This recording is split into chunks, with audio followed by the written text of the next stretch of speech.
Welcome back, everybody, to the Epic Sex for Powerful Women Summit. Now, if you have been following along with all of the conversations, you actually will have heard this conversation being mentioned a few times. I've mentioned go and listen to the conversation with Connie. So this is the conversation with Connie that we're about to have, and you're about to understand why it has been mentioned so many times. So Connie, let me introduce you before I say hello. Connie Eberhart offers somatic sex education and erotic embodiment guidance to curious, courageous explorers who wish to deepen and expand their capacity for pleasure and authentic erotic expression. So welcome, Connie. It is so great to have Thank you. And I'm, you. as always, so excited about this conversation. Yeah, thank you for inviting me.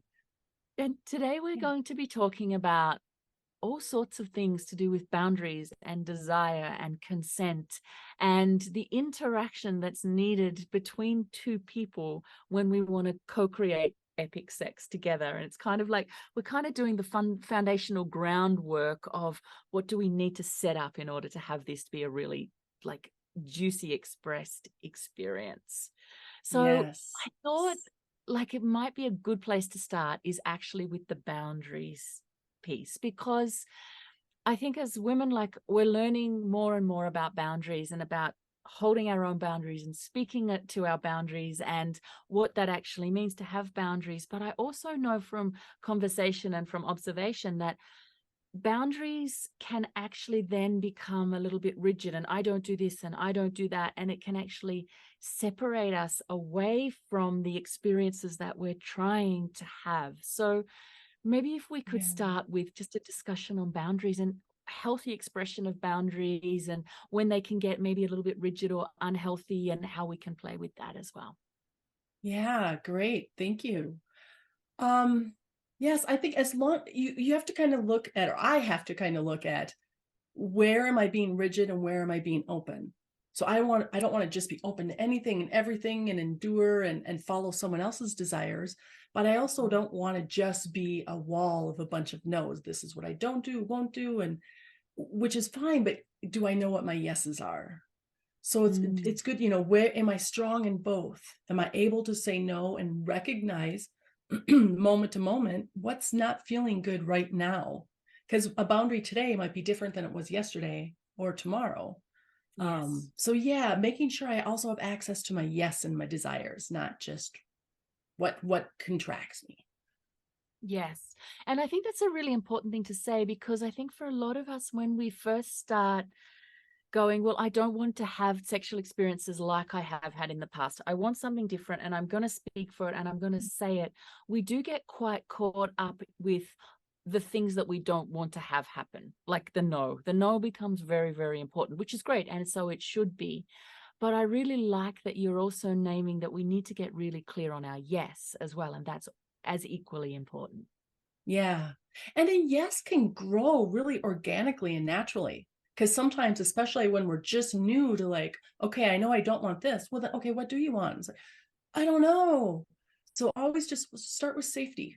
Start there of just, I feel safe and grounded. We don't have to start with what excites you or turns you on, unless that's easy and natural. But start Mm. with, okay, how can we just land and meet each other and be present, and then have slow curiosities of like, sometimes I like the yes instead of the hell yes, because sometimes hell yes is hard to find because I don't know that yet. But if I can Mm. feel and tune into more subtleties of like, yes, and then that can build, and you just follow and build that and see what organically can be open and expressed. Beautiful. So can we talk a little bit more then about the safety piece? Because that also feels like a good point to start. Can you, I guess maybe for those of us that have never thought about safety or don't have a sense of how to feel safety in ourselves, why is it important and how do we find it? Yeah. Um, hmm. Safety in a lot of times people think, well, this is my partner or my friend or my lover that I've been with for years. Of course I'm safe. I don't feel a sense of danger. But it's really, we might not be recognizing the subtleties in our bodies that are maybe closing us down, or we're dissociating, or and we don't realize that because we're maybe just going through the motions or just doing sex or having sex, and not recognizing that I'm not just here landed in my body. I'm softened and open and curious.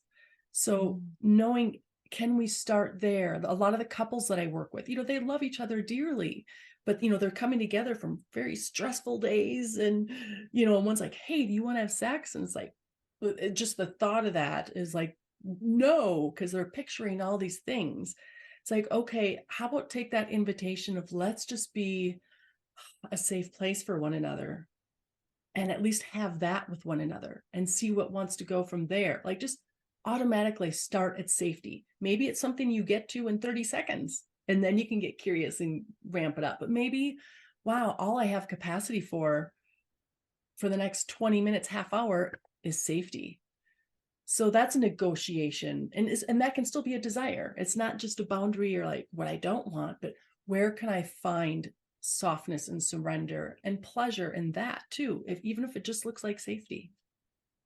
Does that And kind of what answer your question? Yeah. Yeah, but also what could safety practically look like for two people? Say those two people that are coming together after a really stressful day, and one says, hey, what about it? And the other one's is like, oh, I'm not sure. What could like a coming together with a safety play or a safety exploration in order to come in that way look like for the two? Yeah, the word that comes to me is attunement. Mm-hmm. So first, can I, find and center myself? And can you find and center yourself? I kind of like to start just with the eye gazing and breathing together. Or maybe Mm-hmm. that could be confronting, like, so much. Maybe sitting back to back and just feeling one another's breath. And Mm-hmm. just, noticing, because if you're not breathing or I'm not breathing, there's definitely not safety there. I mean, the first thing to look for is breath and feel in my own self. And then if you're starting back to back, and then when you move facing each other, it's even more vulnerable and confronting to Mm-hmm. just be holding gaze. I do that exercise with a lot of couples that come to see me. And just as they're sitting there looking at one another, they both just start crying. Like, we've never done this. We don't do this. And they have sex, but they're Mm-hmm. not necessarily, they're maybe not ever reaching safety. They're just, sex could be something that is a release of tension, or we should do it, or an obligation. Oh, it's been 3 weeks, I suppose we have to do this. Mm-hmm. So yeah, that is how I like to feel safety with my body and my partner. Through the breath and through some kind of intimate connection that's not necessarily a touch or with the intention to lead further into sex. Yes. So I didn't even talk about touch yet. That was Mm-hmm. just like, okay, I'm grounded and I feel I'm not frozen. I'm not dissociating. I'm not tense. I'm not in my head. I can now, okay, I'm in my body. Now, what touch, like a grounding touch, can definitely feel, or maybe because even energetic touch, if you know the Mm-hmm. blueprints, might be a little bit too, that's not a good place for someone. So that's why I'm making a request. What's Mm-hmm. a touch that you would like to start out that would help you feel grounded and present? Mm-hmm. Starting there, so it's not like, oh, how do you, and you can start wherever you want, there's not a right or wrong way, but am I grounded and feel in safety? Yeah, beautiful. So feeling the yes and feeling the no and feeling the boundaries. So coming back then to like the more fluid boundaries and the exploration of boundaries as we go. So we started with safety and with the connection between the two people to find each other before going any further. Can we come back to this boundaries piece in how do we know what our boundaries are and how do we play with them as well? Yeah. Well, some boundaries we know right up front. Like, I don't like this. I don't ever want to do that. That's not part of what I engage with. That are just Mhm. clear boundaries. And then, but mostly they're moment to moment, and trusting that anything I say yes to, I'm a clear yes. And I'm a yes until most things, until I say no. Mm. And so, yeah, just mainly being able to tune into my body moment to moment. So, because sometimes I might not have realized, oh, I didn't think of, listing these 10 boundaries up front, but all of a sudden now, as this invitation is being presented to me, it's like, not so much, that doesn't feel good right now. How about this instead? So it is really a moment to moment checking in with self and with other. Mhm. And it feels to me as well like, because what you said was tuning in with ourselves and trusting that the other person is going to tune in with themselves and communicate with us. So there is a responsibility on us in the way that we show up in these erotic moments, that so that our partner can relax and trust that we will speak to our boundaries and we will be honest about what's happening. We do have a responsibility then to be paying attention to ourselves and to be speaking as well as we need to. Yeah. Yeah. And that's what I love about Betty Martin's 3-minute game, is that Mhm. sometimes when I introduce it to clients, they're like, oh, it's so boring and it's so strict. It's so non-sexy and non-organic. And those are just ways to practice that. Like, especially with a new partner or a partner you've been with for a long time, that maybe our Mhm. communication hasn't been so good. Like, we're learning in chunks of practice of a lab that I Mhm. know, you're not, because I do that with clients. Mhm. I don't want to just start them assuming I'm just going to do the things and I'm the professional. It's like, no, I have to know that you're going to speak up and I can trust your no. I can trust you're not just going to endure anything. So, for couples, the 3-minute game is a nice way to practice. And you can still make that sexy. How do you want me to touch you for 3 minutes? Not so, how do you, but Mhm. just breaking it up into practice. Like, can I trust your no? Or can I trust you're going to take care of yourself? So can you break down, so that for those that have never heard of Betty Martin or the 3-minute game, can you actually break that down and explain why and how that all works?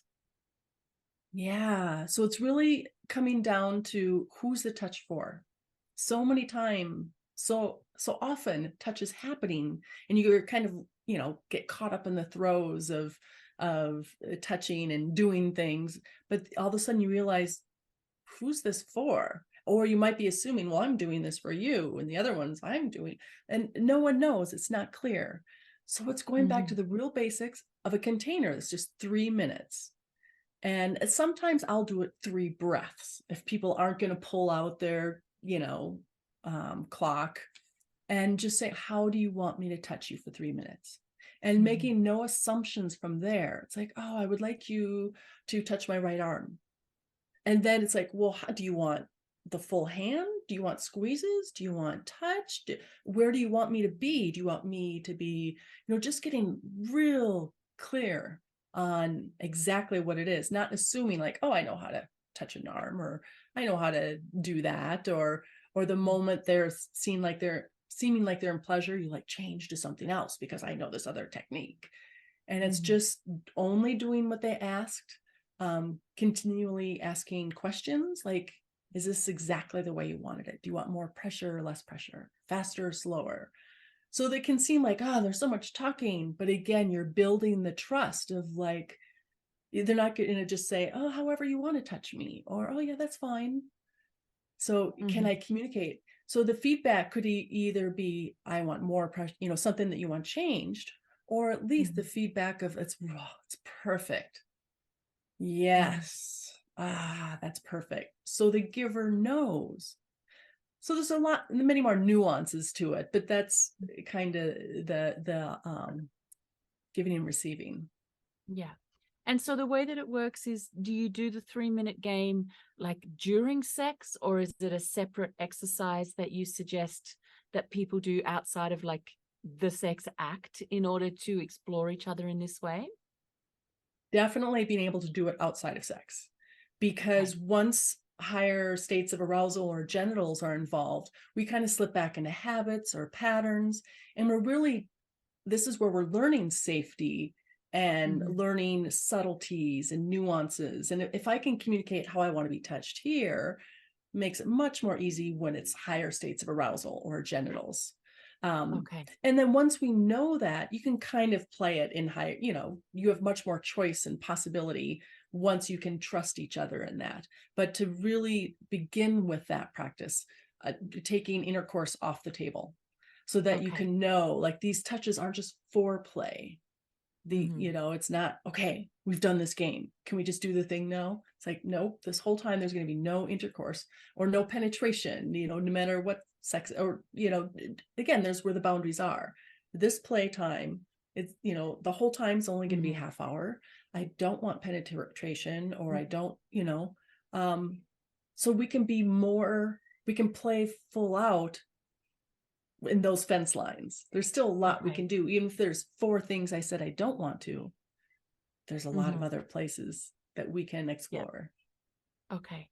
So the couple set aside a block of time, say half an hour, and the intention is that they take 3 minutes each, and one person asks for what they want and the other person gives what the asker is asking for, and then there's like a negotiation as well. So there's a discussion of, can you touch my right arm? How do you want me to be touched? Do you want me to use the flat of my hand or your fingertips, or hard pressure, soft pressure, like all of those kind of questioning, in order to get really clear on what the receiver wants, and then the giver gives to the receiver. Is that's kind of like the framework of the game? Is it Yeah. not quite that? There's so many nuances. I'm like, oh, I don't want to Yeah. misrepresent, because No. but also, and it doesn't even have to be a half hour, because a lot of Okay. couples, that's their complaint. Like, I don't have a half hour. It's like, Okay. could you do 5 minutes? Yeah. Okay. And again, that's where safety is too, because sometimes there's the outreach of like wanting to connect. It's like, oh, I don't have time for this. It's like, okay, how about 5 minutes for us Yeah. to be a respite of like, getting away from the craziness of home or life, or like, Yeah. so just a half hour can be a lot for people. Yeah. Yeah. True. And so what's the important piece about this 3-minute game? Is the important piece is asking for what you want, or is it receiving what you want, or is it giving to the asker? Like, where's the, I mean, all of the above? What's Yeah, the important, yeah, all of the above. What's the important I think focus in being playing these able to games? ask, the vulnerability of being able to ask for Yeah. exactly what I want, Yeah. and making adjustments. It's like, oh no, if I tell them it's not, if I want it lighter or different, are they going to not like me or love me or not like touching me? I don't want to be difficult. So it's Yeah. valuing and owning in this Mm-hmm. moment how I want to be touched. So I have to be in my body to even have know what I want. I have to notice it, and value it, and communicate it, and make adjustments. Yeah. And Beautiful. as the giver, can I only give what they're asking, not slip into my own techniques that I think I'm so great at, but Mm-hmm. being in the like, no, and as the giver, I say thank you every time they make an adjustment. Oh, Mm-hmm. lighter touch, thank you. Like, you're not being too difficult. It makes my job easier if you're telling me exactly what you want. And then once we're each good at that, it comes more organically, in Yeah. the throes of ecstasy. Mm-hmm. Yeah. So just to be really clear, it's the giver who says thank you to the receiver when the receiver asks for exactly what it is that they want or gives feedback on the action, Yes. Yes. which is, of course, the I, other way around from what we normally think. We normally think the receiver is the one who is thanking the giver because they're receiving something. no, no, they don't have to say thank you, but it's helpful if you just go, yes, like Mm-hmm. that. So Yeah. that is thank you, but it's also your own pleasure. You're in your body, not just like thank you, that's what I want, but like, yes, just like that. Yeah. And so why is the giver the one that says thank you to the receiver when they get the information that they need in order to provide the touch that's being requested? You are not being too much. Please Mm. adjust it 20 times if that's what you need. I thank you for that information. Of course, you're not saying all those words, but in No, but essence, that's that's what the thank implied. you is. Yeah. Like, I Yeah. appreciate, like, change it as often as you need to. I am here for you. This touch is for you. Beautiful. Which comes back, of course, to what you started with, which is safety, right? Because it sets up such a framework of safety when you feel like your request is being heard, not only heard, but honored by the person who's then providing the touch. Yeah. And I can get braver in what I ask for. Maybe that thing Mm. that was a boundary before, let's, I'm I'm ready to dip my toe into that a little bit. Also, because I know when I say no or stop or pause, you are going to listen to that. So Yeah. that gives me, I feel safer being a little brave and courageous and maybe expanding maybe where my boundaries have been in the past. But you Yeah. got to feel that, not in your head. Your head might think, okay, I want to do this, but then listen to your body. It's like, oh, maybe that was too much. Maybe not yet. How about this instead? That's why it's Yeah. moment to moment. Beautiful. Which brings me beautifully to my next question, which is, if somebody's never felt a yes or a no in their body, or don't really have a sense of their full body yes, like you mentioned, you can start with a yes rather than a hell yes. But what if you don't even know what your yes feels like? Do you work with people to access their yes and their no's as well? And how can somebody start to do that if they've never done that before? It is just the safety, even the thought of like pleasure or arousal, because what is a yes? Is that arousal? Or so it might just be a breath. Like even to verbally say yes is a lot. It's like, oh no, my pleasure can be dangerous. Mm-hmm. My So just that I can do that, and like, yeah, my body is softening with that touch. And that's where they have to make the request. And sometimes because bone holding is generally a really grounding good place to start. So I Mm-hmm. might offer that as some suggestions, like what sounds good to you? Would it just be holding your ankles? Would it be some pressure on the thighs? Would it be, and but see what they want, not like, how about if I start here? But it's Mm-hmm. something that and maybe they're not ready at all yet. Like, Yeah. no, it has to be something that they want. And Mm. even if it's not a yes, just starting like, my body's soft, becoming heavier and supported and sinking. So that Yes. before even a yes. Um, and then it's like, yeah, then it's more of a yes. Now you're getting to know I like, then you can get more curious Mm-hmm. and find what your yes is. Knowing that a little bit of yes doesn't mean we're going to ramp up. We're going to Mm-hmm. stay right at where your yes is until you ask for something different, or, we're going to always stay right where you feel safe and heard. Yeah. Yeah. Yeah. And if somebody's never felt the truth of their own yes in their body, where do you recommend that they start in order to access that? Their own Like if, body with themselves. and so is it a body sensation that they're looking for, or is it a thought, or what is it actually that they're looking for in order to know that it's a yes? For me, I think it's easier to start with movement so Mm. that I can feel, especially in the spine, like Mm-hmm. in just moving, can I be present to my breath and sensation with that? And then finding a place where in my body would it just be like here and holding, and that feels good. And like when you're safe and grounded, like for me, you generally get bored. Like, okay, now it's like, what if I were to go down like this and squeeze here and follow that sensation? Mm-hmm. Oh, that feels good.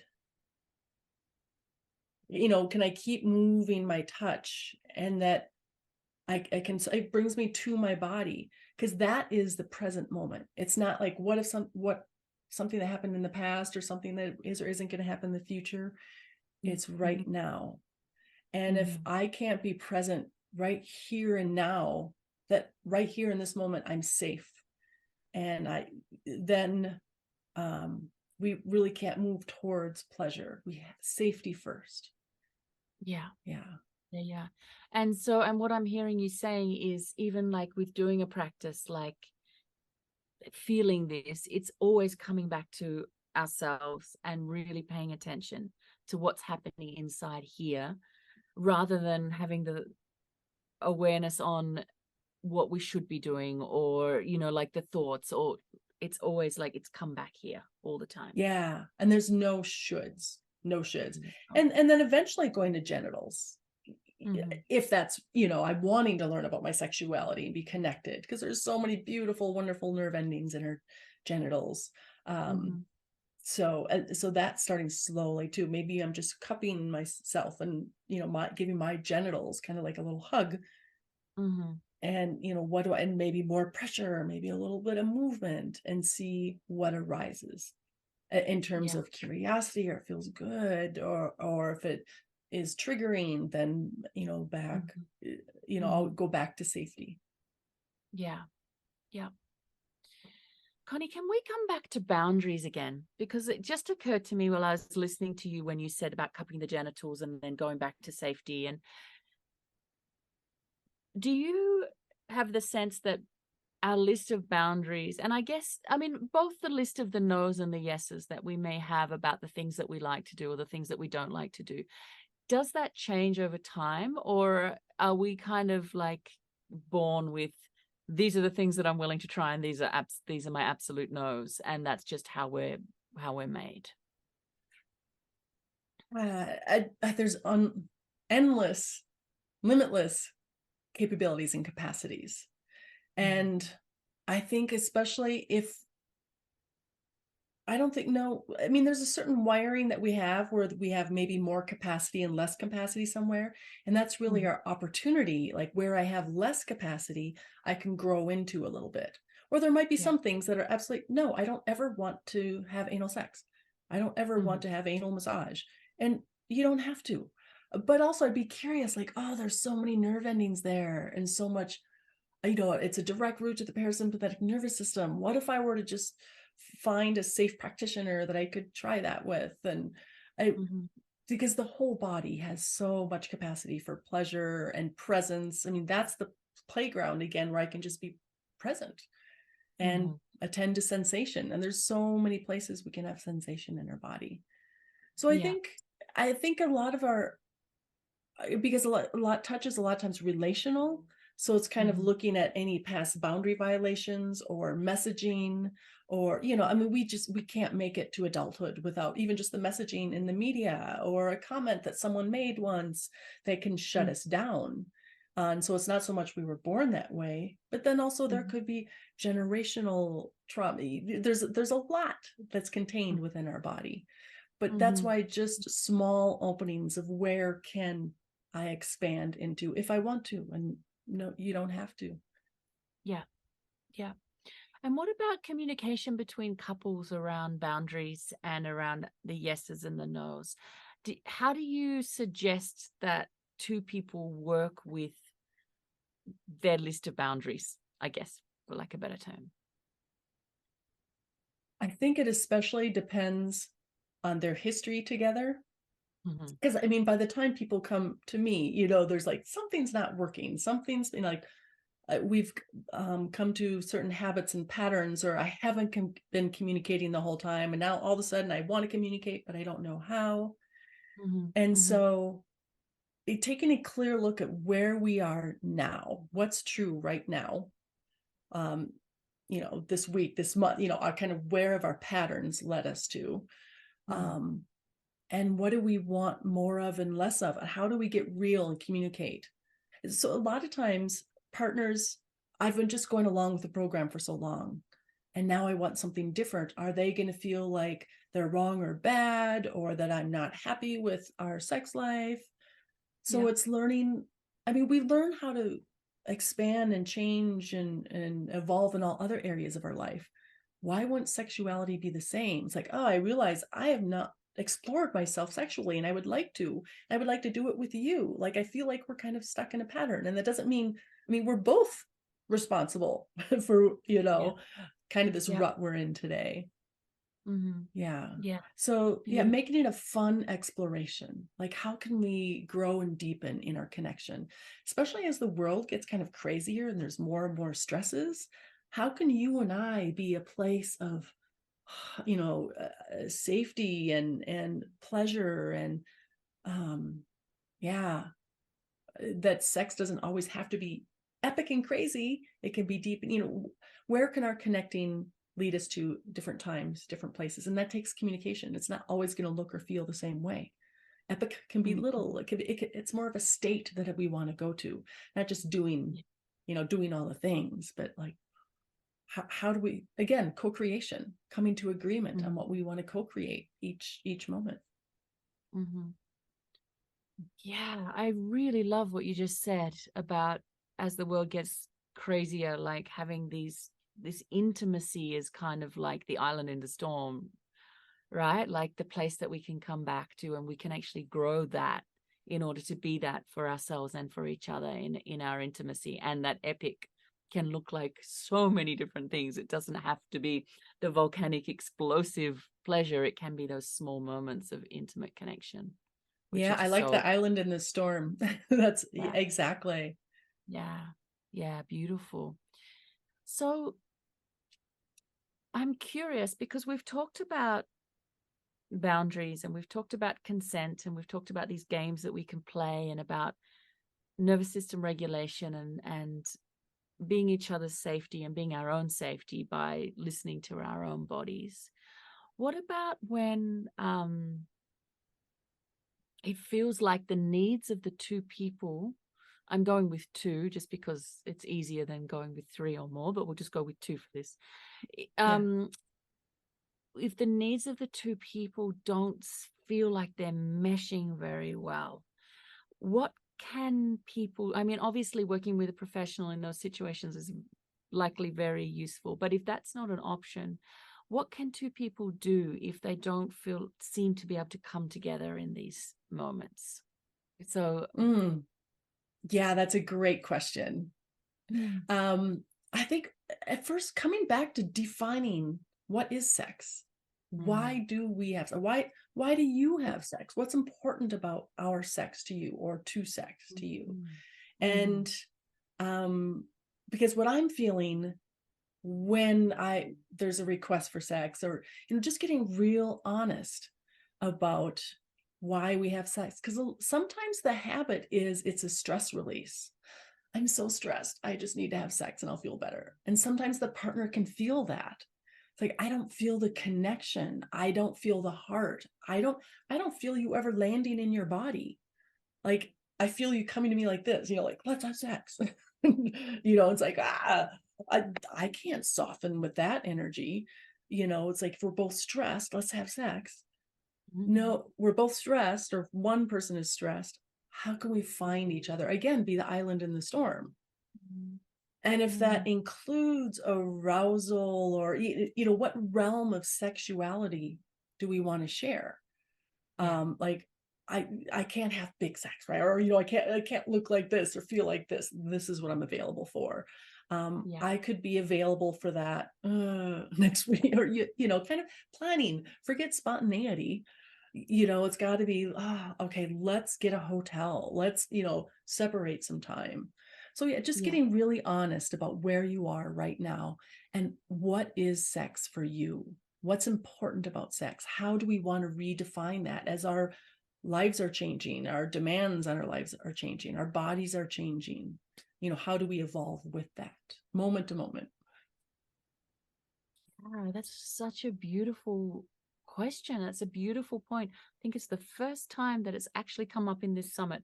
In all 27 conversations, nobody's asked the question, like, what is sex to you? And it's so important because, we're all taught the happily ever after story, and part of the happily ever after story is like this epic explosive sex life, and it's always going to be wonderful because we found our soulmate or our prince charming or our princess or whoever it is that we're looking for.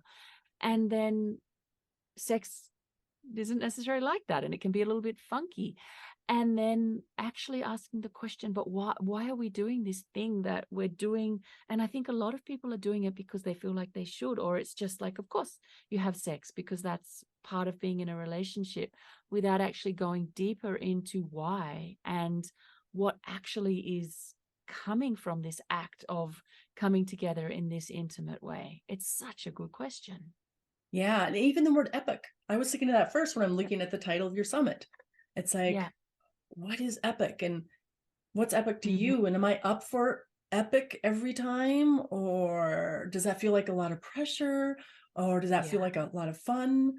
That's why it is really just it's going to look and feel different every time. And how can we meet each other in that? And there might be some things it's like, I'm not ever going to be up for that. And I hear you, and I think that's a beautiful desire that you have, or fantasy that you have. Maybe we Yeah. should think of other ways that you can get that, because it's not going to be me. Yeah. And, Beautiful. that's another probably whole summit. But, Mhm. we don't have to be everything to everyone. And can we trust each other enough that there might be some things, or maybe even getting clear on the difference between fantasies and something else. Like, I guess I really don't want that to happen. It's just a fun fantasy. Can we kind of play in that fantasy? Yeah. Or, let's explore, what is it about that you want to experience? Mhm. We can create something neither one of us thought of before. Yeah. So yeah, just so much more Yeah. communication is needed before like doing sex. Yeah, right. That's the bit that we're not taught either. We're all just taught the pure mechanics of it when it's Mm-hmm. so much more complex and it involves so many more aspects of our being than the mechanical put this here and have this thing Yeah. happen. Yeah, And that for sure. someone has to climax. And that And someone then it has to has to and be a physical pressure. climax. Yeah, Yeah. It's yeah, like, yeah, maybe that's, yeah. And then communication, that's not going to happen for me this time. And that's okay. We don't have to yes, force anything. yeah, yeah. It's really beautiful, and I really love again because you just brought it again. Is that I think a lot of women are shy to speak up. Like we have blocks in our throat, we feel like we can't get the words out, and yet the safety that's available both for us and for the partners that we are with, if we are willing to actually speak to our boundaries and to speak to our desires, our yeses and our nos, it's actually so important. And it's such a gift to the other person when we do speak. But a lot of Yeah. us like stop ourselves because we're like, oh, but what are they going to think? And rather than actually going, wow, this is actually like a fundamental gift for somebody to understand who I am and where I'm coming from so that they can Yeah. also relax with me in the same way that I can then relax with them. Yeah. And that's the beauty and the simplicity of Betty Martin's 3-minute game. You can Google it Yeah. and find a link for it. And because Yeah. it's Yeah. starting really simple, where it doesn't have anything to do with arousal or genitals Yeah. or sexuality. Just start really simple to ask for, would you hold my cheeks? Mm. Like It's like, completely relaxed. I was like, yes. I know Okay. it's sometimes people don't think about asking for something like that. But then it's Yeah. like, but if I ask them to hold my cheeks, then they're going to want to have sex right away, do the thing. So, and that's Yes. where the communication of like, let's just engage, like, let's touch for the next 15 minutes. I don't want to Yeah. have, I don't want to feel like, and are you going to be disappointed if that doesn't lead to sex? Yes. Yes. And it's so good as well for those of us that feel like our needs are a burden on the other person because, we've always been taught that we're here to be in service. We're the good girls in service of the world. And so to have Mm, that framework and go, well, for the next 15 minutes, I'm allowed to actually just ask and I don't have to go into the whole, oh no, I can't ask for too much. And actually just go, no, no, just for these 5 minutes that we've set aside this time, I'm yeah. allowed to be that Yeah. And it receiving. strengthens a muscle, because then when you Yeah. go out into the world, you're more Yeah. apt to make asks. And people can say no. People can make an Yes. adjustment to what you're asking, but you still get to ask. Yeah. So Yeah. good. Connie, this has been awesome. My takeaways are the safety of using my voice, obviously, which is what we just finished on, but also the importance of like really feeling that boundaries aren't just about a no, but they're about a yes as well. And also allowing that they can be fluid and they can change from moment to moment, from day to day, from month to month, from emotion to emotion, Yeah. and all of that as well. And then the Yeah. importance, like the co-creation and the safety as well of like coming together and finding a point of safety as a launch pad before we go into anything else so that we're not coming together with our stress or with our day and actually yeah, to coming together in a different way in order to find ourselves in a different way. Yeah. Find my yes. Find me. Right? Find each other. Yes. Find you. Yes. Yeah, Yeah. so beautiful. Was there anything else that Mm. you were burning to share about owning boundaries and desires, or anything, any Mm. words of wisdom to offer people who like this is a really important piece that they need to play with and work with? Yeah. I found some wonderful quotes. Since we've been Oh, talking yeah. about Betty Martin so much, Yes. I loved this. If it's not technique, what is the best part? Authentic sexual expression. Showing up and Mm, having the skill to notice and respond to the person right in front of you, exactly the way they are now and exactly the way you are right now. And being able to keep responding as things change moment by moment. That's where play and spontaneity become possible. And that's where it gets good. So just the so good. authentic sexual expression. So in the yes and the no is where you get Yeah. to find your authentic sexual expression, not just Yeah. the boundaries, not just the yes, but in between those, what is my authentic sexual expression that I can either for myself or I can choose to share with others? Yes.